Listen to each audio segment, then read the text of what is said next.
मेरी पार्टी ने अपना रुख इसको लेकर हमेशा से स्पष्ट रखा है कि जातीय जनगणना का पक्षधर लोक जनशक्ति पार्टी रामविलास है। हम लोग चाहते हैं कि जातीय जनगणना ये आंकड़े कम से कम सरकार के पास होने चाहिए। मैं इन आंकड़ों को सार्वजनिक करने का पक्षधर नहीं हूँ। मैं मानता हूँ कि ऐसे आंकड़े समाज में डिवाइड क्रिएट करेंगे। कई बार न्यायालय के द्वारा भी आबादी को लेकर मांग की गई है। पूछा गया है कई बार सरकारों से कि फलाना जाति की क्या आबादी है। मेरी पार्टी ने अपना रुख इसको लेकर हमेशा से स्पष्ट रखा है कि जातीय जनगणना का पक्षधर लोक जनशक्ति पार्टी रामविलास है। हम लोग चाहते हैं कि जातीय जनगणना हो।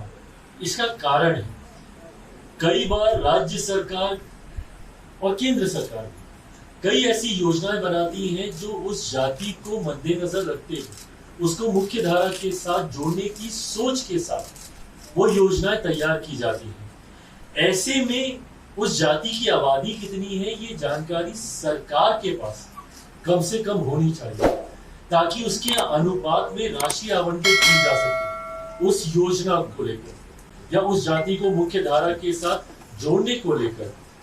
ये आंकड़े कम से कम सरकार के पास होने चाहिए। मैं इन आंकड़ों को सार्वजनिक करने का पक्षधर नहीं हूँ।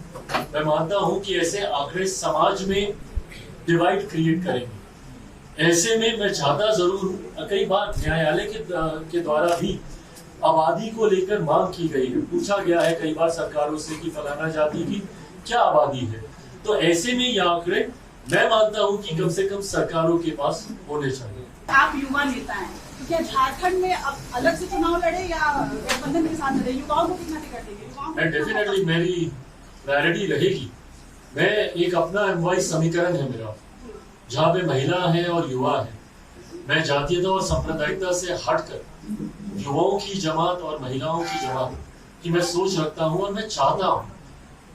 लिमिटेड सीटों पर मैं लोकसभा का चुनाव लड़ रहा था, बट फिर भी मैंने सुनिश्चित किया कि नारी शक्ति अधिनियम कम से कम मेरी पार्टी में लागू हो। 5 में से 2 सीटों पर मेरी महिला सांसद है, Shambhavi one of the youngest member parliament. Bina ji है यहाँ पर, युवा जोश भी है, अनुभव भी है और महिला रिप्रेजेंटेशन भी है और युवा सांसद भी है। Rajesh is way younger than me, Arun ji है यहाँ पर, शांभवी भी यंग, बीना जी इस कैटेगरी से थोड़ा सा बाहर है। हम भी आप ही के साथ। तो ये मेरी प्राथमिकता जरूर है, युवा महिलाओं को ज्यादा से ज्यादा पार्टी टिकट दे, ये प्रायोरिटी रही। इलेक्शन जब 5 साल होता है तो एक बार आप नजर आते हैं, आपकी पार्टी नजर आती है, आपके संगठन नजर आते हैं, एक आध सीट पे आप चुनाव लड़ते हैं। इसको क्या माना जाए? आप एक तरफ कहते हैं कि मेरा जन्म जो है बिहार में हुआ था, जब मैं जन्म मेरा हुआ था उसमें बिहार ही था। दूसरी तरफ झारखंड को लेकर आपकी पार्टी इस तरह की मंशा रखती है, तो इस पर आप क्या कहेंगे? नहीं, आपकी बात बिल्कुल सही है। ये सोच जल्द आप लोगों के साथ साझा की जाएगी। ये तमाम ऐसे ही विषय हैं जिसको लेकर पार्टी अध्ययन कर रही है और अपना मैनिफेस्टो हम लोग लेकर आएंगे। बिहार में बिहार फर्स्ट, बिहारी फर्स्ट की सोच के साथ मैं आगे बढ़ रहा हूँ, जिसमें बिहार को विकसित राज्य। और जब मैं बिहार का जिक्र करता हूँ, इसलिए मैं ये उदाहरण भी दे रहा हूँ क्योंकि जब मेरा जन्म हुआ था उस वक्त झारखंड बिहार का ही हिस्सा था, हम सब एक ही थे। ऐसे में समस्याएं ज्यादा अलग नहीं है झारखंड बिहार की। पलायन को लेकर हो, बेरोजगारी को लेकर हो, विकास को लेकर। तो ऐसे में पार्टी इन तमाम विषयों पर अध्ययन कर रही है और ये तमाम चीजें एक कॉन्क्रीट रूप में जल्द आप लोग के समक्ष आएंगी।